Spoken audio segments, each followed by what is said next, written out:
want to ask you guys a very simple question.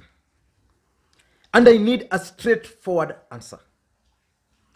Do you think it is necessary for Raila Odinga to respond to Musalia Mudavadi and Kalonzo Musyoka, especially on the matter of endorsement? Do you think it is necessary? Personally, I don't think it is necessary for Raila Odinga to continue or to respond to Musalia Mudavadi and Kalonzo Musyoka, especially on the issue of endorsement and on the issue of swearing in ceremony. And I was with some of my friends today, and their thinking was that it's time for the truth, that Raila Odinga is just in order to continue responding to these people by telling the truth, that imefika wakati sasa Kenyans sasa lazima wambiane ukweli. But I don't think that's the right path Raila Odinga should take.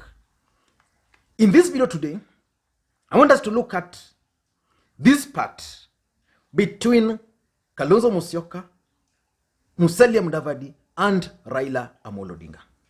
But before we do that, if you're watching this video for the first time, please, I want you to take a second or two and click the subscribe button so that next time we produce a video like this, YouTube will automatically notify you. Now, back to the main issue.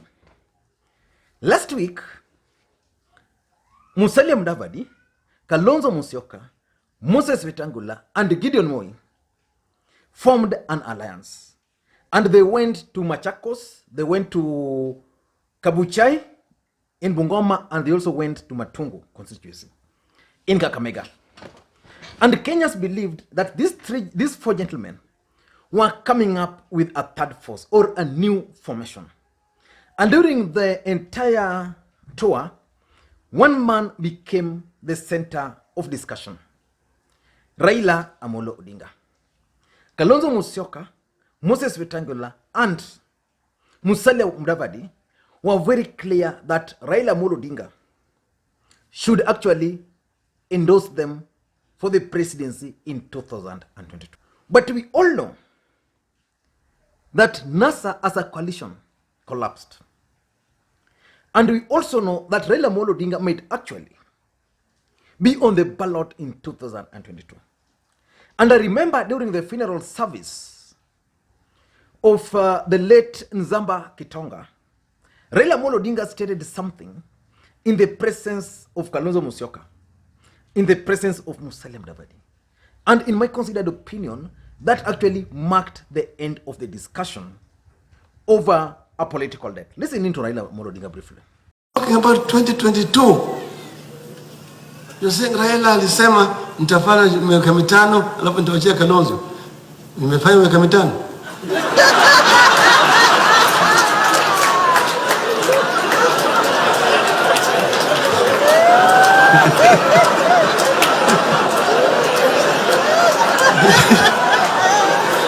Hiyo ni sari yangu kati mimi na Kalonzo. Sivyo? No, that was that time. And after the demands by these two gentlemen, Edwin Sifuna, who is the ODM Secretary General, responded to them. For us, we wish them all the best. But what we are wondering is why they are behaving like Lot's wife. When you leave, you don't look behind. They will turn into pillars of salt. Because all the time, instead of telling the country what they have for what plans they have for the country, they are always talking about ODM and, oh, Raila should leave it to us. I don't know which language we can use so that these people understand that we are done with them and we are not interested in what they do. It's like when you've broken up with your spouse. We already left each other, but you are there on the fence every day saying, oh, I will go, I will go. You please go, because this marriage ended a long time. We are not interested on which new husband you get. We are not interested in which new house you are going to live in. Please leave us alone as ODM. We moved on a long time ago after they abandoned the coalition that is called NASA. And on Saturday, Raila Odinga, while in Homa Bay, was it on Saturday or Sunday, while in Homa Bay, was very categorical that he's not going to endorse these guys. And he explained that these guys were with him. And they agreed that they are going to join him during the swearing-in ceremony. But these guys did not turn up for that swearing-in ceremony. And the ANC party, through their communications director, or Musalia Mudavadi spokesperson, Kibisu Kabatesi, responded to Raila Odinga. Let me just read for you some part of the statement. It's saying the statement by Raila Odinga that he will not endorse any of his NASA colleagues because they failed to show up at his illegal swearing in is unfortunate and risks of indefensible deceit. It is not our wish to get into a spat with Raila. However, it is important that Raila learn to speak the truth. Mr. Raila knows that he alleges against his colleagues is exactly what he did to them. Lied to them before sneaking to Uhuru Park. In Raila's own words, he faked a swearing in to accelerate his yearning for a handshake with Uhuru Kenyatta, which he got. Now, that was the statement, part of the statement by Musalia Mudavadi. Kalonzo Musyoka had not actually responded, but Kalonzo Musyoka only stated that he only needs endorsement from God. But I've seen another statement from his office responding to Raila Amolo Odinga. And Raila Odinga today again made a very interesting post on his official Facebook page. This is what Raila Odinga posted. Let me just read for you, then I play the clip. Very, very brief. He's saying, I will leave this here. And here's the clip. Mimi nataka niwaambie, mimi ni mmoja wa wale ambaye alikuwa anaweka break ili baba asiapishwe, ili baba asishike Biblia. Na nilikuwa nikifanya hivyo na wenzangu Kalonzo na tukaweka. Na huko nje mambo inawaka. Tukaweka na inawaka. Tukaweka inawaka. Sasa mguu imechoka. Ile brake pad imekwisha. Sasa brake imekatika.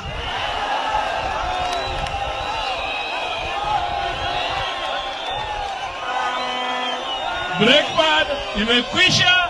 Brake imefanya nini? Brake imefanya nini?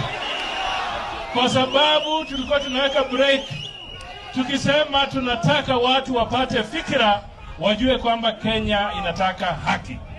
Lakini inaonekana hawataki kusikia. Kwa hivyo brake imefanya nini?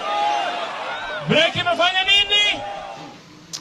Well, wasikilizaji, najua kwamba kuna hali ya taharuki kwa sababu ya yale yalitokea.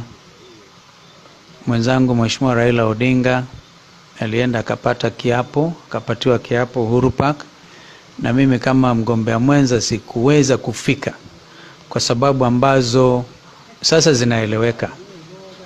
Jana usiku tulipokutana, Mheshimiwa Raila alionelea ni vizuri yeye asilale kwake, na mimi nikaona ni lazima nilale nyumbani. Tukapanga hivyo.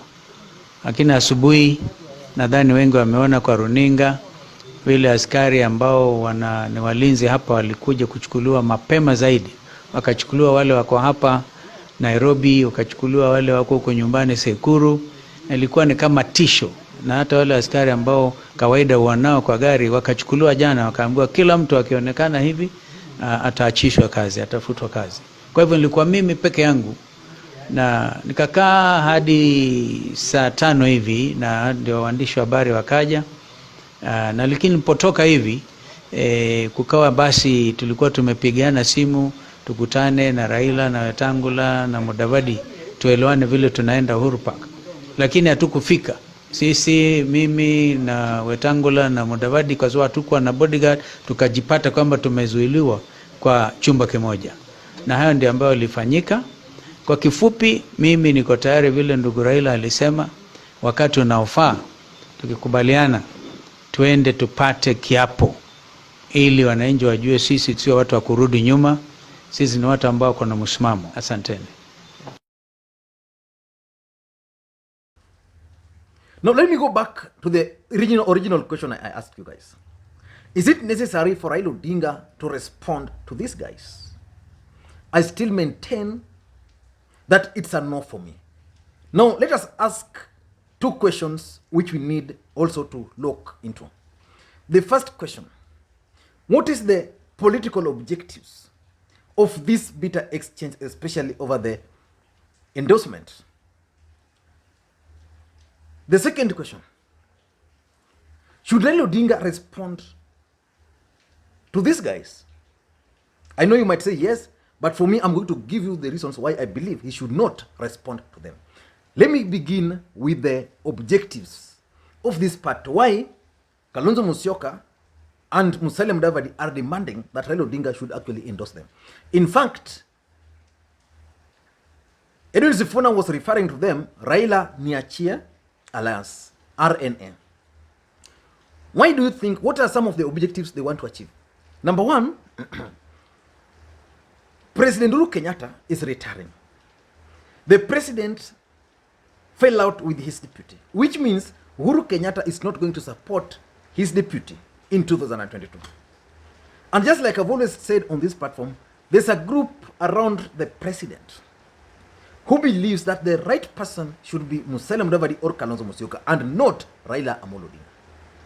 So these guys want this endorsement, because if Raila Odinga were to endorse Kalonzo or Musalia Mudavadi today, then it would mean that would be the end of other partners. So each one of them are demanding for this endorsement so that President Uhuru Kenyatta can actually go ahead and endorse them. Number two, I also strongly believe that Musalia Mudavadi and Kalonzo Musyoka are also demanding for this particular endorsement as a strategy to remain relevant. Because of the response to Raila Odinga, Musalia Mudavadi was today the headline of the Star newspaper. So basically, it means Raila Odinga, by responding to them, is providing them the relevance they require. I want to give you an example. During the Building Bridges Initiative campaign, Musalia Mudavadi called for a press conference and dismissed the BBI. Raila Odinga never responded, Uhuru Kenyatta never responded. The last time we saw Mudavadi, he was supporting the Building Bridges Initiative process. So they are looking for relevance, and probably Raila Odinga need to stop responding to them. The third one, which I know will also shock you, which I consider, now this one is from Raila Odinga, why Raila Odinga is actually responding to them. Raila Odinga is not responding to Musalia Mudavadi and is not responding to Kalonzo Musyoka. Raila Odinga is indirectly responding to President Uhuru Kenyatta. That's for sure one thing I know. He's responding to President Uhuru Kenyatta or his handlers, because some of these guys believe that they can push Musalia Mudavadi and they can also push Kalonzo Musyoka as the preferred presidential candidate who can defeat William Samoei Ruto, but with the support of Raila Odinga. So by Raila Odinga telling these guys that I'm not going to endorse you, basically is communicating to President Uhuru Kenyatta and his handlers, specifically Karanja Kibicho, because the fact of the matter is the guy pushing for Kalonzo Musyoka, for Musalia Mudavadi, is Karanja Kibicho. And I'm going to do another video, because today, Mutai Ngunye, today, also came up with the name of Fred Okengo Matiang'i, and it was trending on Twitter. While that was happening, a group of bloggers associated with Karanja Kibicho were also trending Musalia Mudavadi on Twitter. We are going to go into all those probably in the next video. So in my considered opinion, Raila Odinga response was not targeted at Kalonzo Musyoka and was not targeted at Musalia Mudavadi. It was purely targeted at President Uhuru Kenyatta and his handlers. But why do I strongly believe that Raila Odinga should not respond to these people? I want to be very brief. 4 reasons or 5. Number one, it gives them unnecessary attention. Today, the discussion online has been about Raila Odinga, the swearing-in ceremony, the endorsement, and the rest. Do you want to tell me that if that issue was not there, we would not be talking about Kalonzo Musyoka or Musalia Mudavadi today? So Raila Odinga should avoid responding to them. Unfortunately, being politicians, probably they also have their political objectives which they want to achieve. They've assigned, Raila Odinga has assigned Edwin Sifuna to respond, and I've also seen another response from John Mbadi. But in my considered opinion, those responses are totally unnecessary. Number two, why you should not why you should not respond to them is that by responding to this, is diverting the attention of the nation from the Building Bridges Initiative process to the unnecessary 2022 politics. You can't discuss 2022 politics before the BBI. And Raila Odinga has been very clear that he's only going to declare his bid after the Building Bridges Initiative process. Number three, it portrays Raila Odinga also as a thankless guy. If you ask me personally, I don't have any sympathy for one man called Musalia Mudavadi. But I have a soft spot for Kalonzo Musyoka. Kalonzo Musyoka stood with Raila Odinga in 2013 and again in 2017. If there's one man Raila Odinga ought to endorse, in my considered opinion, is Kalonzo Musyoka. And the mere fact that Kalonzo Musyoka stood with Raila Odinga 2 times, then the question is, does that portray Raila Odinga as a thankless man? Again, it can be a subject of discussion. Number four, it also provides an opportunity for those people who are anti-Raila Odinga to come together. It means today, if Ruto and Mudavadi and Kalonzo were to share a platform and Raila Odinga is not there, the chances of these guys attacking Raila Odinga is going to be very high. So Raila Odinga should not allow that. And lastly, it also affords them the sympathy. Kenyans are always sympathetic to weak people. Especially like now in Ukambani, the Kambans might now decide to be very sympathetic to Kalonzo Musyoka. Even in Western Kenya, where ODM is participating in Matungu, the best way of dealing with Musalia Mudavadi, if our ODM party, would be at Matungu.